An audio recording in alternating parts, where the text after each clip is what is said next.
நாக்குண்டாம் நல்ல மனமுண்டாம், மாமலரால் நோக்குண்டாம், மேனி நுடங்காது பூக்கொண்டு, துப்பாத்து திருமேனி தும்பிக்கையான் பாதம் தப்பாமல் சார்வார் தமக்கு. இந்த வீடியோவில் நம்ம பார்க்கக்கூடிய விஷயம் அப்படிங்கிறது மே மாதத்துக்கான பலன்கள். இந்த மே மாதம் அப்படிங்கிறது ஆங்கில மாதம். மே மாதம் அப்படிங்கிறது சித்திரையினுடைய 18ஆம் தேதியிலிருந்து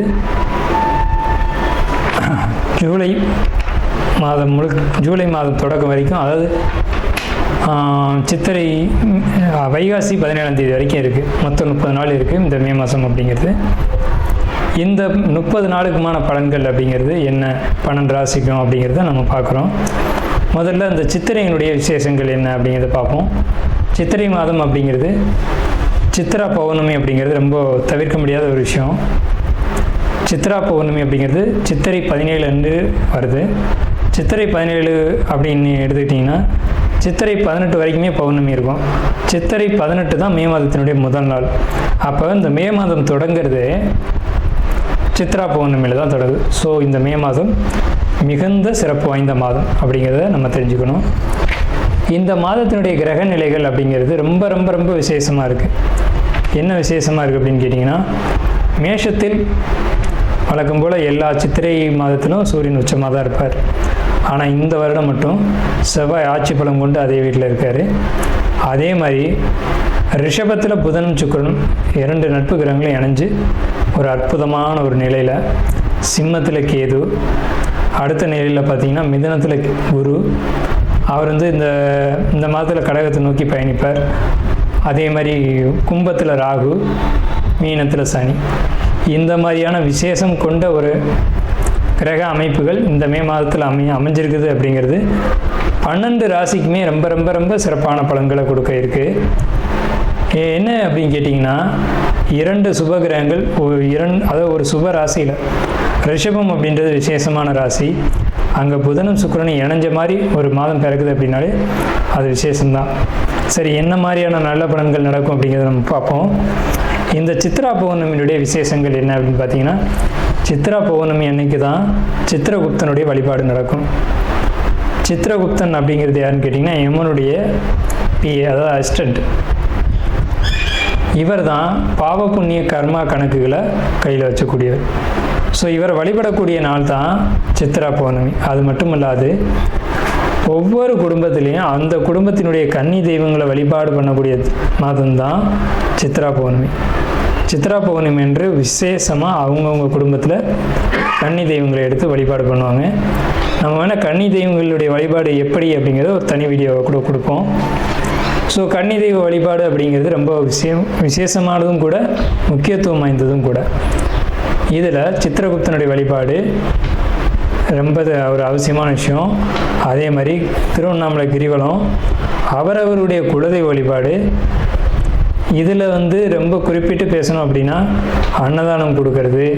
இந்த சித்திரை மாதத்தினுடைய ஒரு உக்கிரமான காலகட்டத்தில் அன்னதானம் கொடுக்கறத காட்டிலும் நீர்மோர் கொடுக்கறது, தாகத்துக்கு தண்ணீர் கொடுக்கறது, இதெல்லாம் ரொம்ப ரொம்ப விசேஷம். ஸோ அவங்க வயிறு குளிர்றது போல், மனம் குளிர்றது போல் உங்களுக்கு கர்மா தீர்க்கப்படும் அப்படிங்கிறது முக்கியமான விசேஷம். ஸோ இது முக்கியமான விஷயம். அதே மாதிரி இந்த சித்திரை மாதத்தில் கத்திரி வெயில் அப்படிங்கிறது மே மாதம் 4ஆம் தேதி அன்னைக்கு மே 28 வரைக்கும் இருக்கும். இந்த 25 நாட்களும் மக்கள் அதிகப்படியாக யாரும் வெளியில் வராமலும் சில விஷயங்களை தவிர்த்துக்கவும் வேணும். அன்பார்ந்த கடகராசினியர்களே, உங்களுக்கு இந்த மே மாதம் என்ன சொல்ல இருக்குது? இந்த மாத கிரகங்களுடைய அடிப்படையில் கடகராசிக்காரங்களுக்கு பலன்கள் நல்லா இருக்கா அப்படின்னு பார்க்கும்போது மிக அற்புதமாக இருக்குது. என்னன்னு கேட்டிங்கன்னா, முதல் விஷயம் ஜாப், அதாவது வேலை. வேலை இல்லாமல் இவ்வளோ நாள் கஷ்டப்பட்டுருப்பீங்க, இப்போ வேலை கிடச்சிரும். வேலை தான் ஒரு மனிதனுக்கு நிம்மதியை கொடுக்கக்கூடிய ஒரு விஷயம். என்னென்னு கேட்டிங்கன்னா, தனிமை அல்லது ஒரு வேலைக்கு போகாமல் இருக்கக்கூடியவங்களுக்கு தான் அந்த சூழ்நிலை தெரியும். ஒரு டிப்ரெஷனான மனநிலைக்குள்ளே ஒருத்தர் போயிடுவாங்க. நீங்கள் இவ்வளோ நாளாக வேலையை விட்டுருந்துருப்பீங்க, வேலைக்கு போகாமல் இருந்திருப்பீங்க. ஏன்னா இதுக்கு முன்னாடி நடந்த காலகட்டங்கள் அஷ்டமச்சனி காலகட்டம். ஆனால் இந்த மே மாதம், இந்த மாத கிரகம் அப்படிங்கிறது, குறிப்பாக 6ஆம் இடத்தை குரு உங்கள் ராசியை நோக்கி வர்றது அப்படிங்கிறதும் விட்ட வேலை தொடரும், மறுபடியும் தொடரும். நீங்கள் விட்டுட்டு வந்தீங்க இல்லையா வேலை, அதே இடத்துல போய் அதே மாதிரி உட்காருவீங்க. அது பிரச்சனைகள் ஏற்பட்டிருக்கலாம், அல்லது நீங்களாக விட்டுட்டு வந்திருக்கலாம், அல்லது உங்களுடைய சூழ்நிலைகள் விட வச்சுருந்துருக்கலாம், அது எப்படி வேணாலும் இருந்திருக்கலாம். ஆனால் இப்போதைக்கு அதே வேலையை நீங்கள் எடுத்து செய்யக்கூடிய காலகட்டங்கள் வரும். அப்போ உங்களுடைய மனசு ஆட்டோமேட்டிக்காக ஹாப்பி ஆகிடும். பொருளாதாரத்தை பொறுத்த வரைக்கும் கொஞ்சம் பற்றாக்குறைகள் இருக்கும்.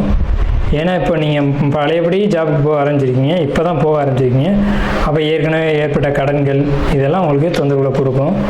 மொத்தமாக நான் என்ன சொல்ல வரேன் அப்படின்னா, கடன்கள் இருந்தாலும் கையில் பாக்கெட்டில் பணம் இருக்கும் உங்கள்கிட்ட. ஆனால் இருந்தாலும் சரி, பெண்ணாக இருந்தாலும் சரி, உங்கள் பாக்கெட்டில் பணம் இருக்கும் செலவுக்கு. ஆனால் அது உங்களுக்கு ஒரு சுமையை கொடுத்துக்கிட்டே இருக்கும். ஐயோ கடன் இருக்குது, கடன் இருக்குது, கடன் இருக்குன்னு. கடன் இருந்தாலும் உங்களுக்கு அது பெருசாக ஒரு அழுத்தத்தை கொடுக்காது. ஆனால் நீங்களாக தான் உங்களுக்குள்ள ஒரு மன உளைச்சலை கொடுப்பீங்க. உங்களுடைய ஆரோக்கியம் பொறுத்த வரைக்கும் ரொம்ப சூப்பராக இருக்குங்க. ஹெல்த் வைஸ் எப்போதுமே நீங்கள் நல்லா இருப்பீங்க. இப்போ இந்த மே மாதத்தில் நாளுக்கு அதிபதியான புதன் போய் ஆட்சி பெற்ற சுக்கிரனோட இருக்குது அப்படின்றதுனால, புதனும் சுக்கிரனும் ஒன்றா இருக்குது அப்படின்றதுனால ஹெல்த் வைஸ் ரொம்ப சூப்பராக இருக்கும். அதே மாதிரி உங்களுடைய வாழ்க்கை துணையினுடைய உடல்நலமும் உங்களுடைய குழந்தைகளுடைய உடல்நலமும் ரொம்ப சூப்பராக இருக்குது. அதனால் மொத்தமாக குடும்பத்துக்கே சொல்லும்போது எல்லாருக்கும் நல்லா இருக்குது, தொந்தரவுகள் எதுவுமே இல்லை. வெளிநாட்டு பயணத்துக்காக காத்திருக்கக்கூடிய கடகராசி அன்பர்களுக்கு வெளிநாட்டு பயணம் நிச்சயமாக உறுதியாக உண்டு. உடல் ஆரோக்கியத்தில் சில பிரச்சனைகள் எந்த கடகராசினியர்களுக்கு உண்டு. என்னென்ன பிரச்சனைகள் அப்படிங்கிறத நான் சொல்லிடுறேன். ஒன்று மூச்சு விடுறதுல சிரமம், அல்லது முதுகு தண்டுவடத்தில் பிரச்சனை, அல்லது வெளியில் சொல்ல முடியாத ஒரு பிரச்சனை, பெரிய பெரிய நோய்கள், அந்த மாதிரியான பிரச்சனைகள் இது இருக்க வாய்ப்பு உண்டு. ஆனால் அதுக்கு சரியான வழிகாட்டி ஒருத்தர் அமைவாங்க. அவங்கள கேட்டு நடந்தீங்க அப்படின்னா கண்டிப்பாக தீர்வு கிடைக்கும். நீங்கள் எதையுமே ரகசியம் வைக்க மாட்டீங்க, இதையும் ரகசியமாக வைக்காதீங்க. அதே மாதிரி தொழில் பண்ணக்கூடிய கடகராசிக்காரங்களை பொறுத்த வரைக்கும் குறிப்பிட்டு சொல்லணும் அப்படின்னா, கட்டுமானத்துறையில் இருக்கக்கூடிய தொழில் பண்ணக்கூடியவங்களுக்கு, கட்டுமானத்துறையில் என்னங்க ஏதாவது கட்டடக்கரையில் இருக்கக்கூடியவங்களுக்கு மிக மிக ரொம்ப அருமையான காலகட்டம். தொழில் லாபமாகவும் தொழில் ஸ்மூத்தாகவும் போகும். லாபமும் போகிறது வேறு, ஸ்மூத்தாக போகிறது வேறு. அந்த லாபம் அப்படிங்கிறது உங்களுக்கு கிடைக்கும். தொழில் பிரச்சனைகள் இல்லை, தொழிலில் வெற்றி உண்டு. அந்த வெற்றி இருக்குது அப்படின்றதுனால மனக்கவலைகள் உங்களுக்கு விலகிடும். அதே மாதிரி உங்களுக்கு குருபலன் கிடைக்குது அப்படின்றதுனால திருமணத்துக்காக வெயிட் பண்ணக்கூடிய கடகராசிக்காரங்களுக்கு திருமண அமைப்புகள் கூடி வரும், குழந்தை அமைப்புகள் கூடி வரும். குழந்தை வேணும்னு ஏங்கிட்டு இருப்பீங்க கடகராசிக்காரங்க, இந்த காலகட்டத்தில் மே மாதத்தில் குழந்தை அமைப்புகள் கூடி வரும். ஸோ அதுக்காக ட்ரை பண்ணுங்கள். அதே மாதிரி கடகராசிக்காரங்களை பொறுத்த வரைக்கும் 8ல் ராகு இருக்குது, 2ல் கேது இருக்குது அப்படின்றதுனால சட்டத்துக்கு புறமான வகையில் வருமானம் தேடாதீங்க. அது பிரச்சனைகள் எடுத்து விட்டுரும்.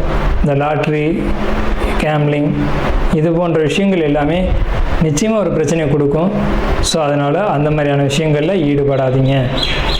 ஸோ சட்டப்படி எதை ஒன்று செஞ்சாலும் செய்யுங்க.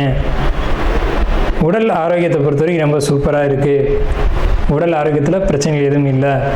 ஸோ இந்த மாதம் கடகராசிக்கு அற்புதமான ஒரு மாதமாக இருக்குது. மே மாதத்தில் இந்த வெயில் பொறுத்த வரைக்கும், இந்த கத்திரி வெயில், அக்னி வெயில் முடிகிற வரைக்கும் வெயிலில் போகிறத குறைச்சிக்கோங்க. ஏன்னா வெயில் வெப்பங்கிறதுல பொறுத்த வரைக்கும் நீங்கள் பாதிப்புகளை சந்திக்க வேண்டிய ஒரு அமைப்பு வரும். நாம் இதுவரைக்கும் பார்த்த ராசி பலன்கள் எல்லாமே பொதுவான ராசி பலன்கள் தான், 12 ராசிக்குமே. அப்போது உங்களுடைய தனிப்பட்ட பிறப்பு ஜாதகம் அப்படிங்கிறது உங்கள் ஜாதகத்தில் தனிப்பட்ட பலன்களை கையில் வச்சுருக்கோம். உங்களுக்கு ஜோதிடம் சம்பந்தமான சந்தேகங்கள் இருந்தாலும் சரி, அல்லது ஜோதிடம் பார்க்கணும் அப்படின்ற எண்ணங்கள் இருந்தாலும் சரி, இல்லை ஜோதிடத்தில் சந்தேகம் இருக்குன்னு நீங்கள் நினச்சாலும் சரி, நம்ம நம்பர் கீழே ஸ்க்ரீனில் தெரியுது. அந்த நம்பருக்கு கான்டாக்ட் பண்ணி நீங்கள் எந்த நேரத்தில் வேணாலும் நம்மக்கிட்ட பேசலாம். இல்லை ஜாதகம் பார்க்கணும் அப்படின்னாலும் நீங்கள் அப்பாயின்மெண்ட் வாங்கிட்டு எப்போ வேணாலும் நம்மளை கான்டாக்ட் பண்ணி ஜாதகம் பார்த்துக்கலாம். நன்றியும் வாழ்த்துக்களும். வாழ்க வளமுடன்.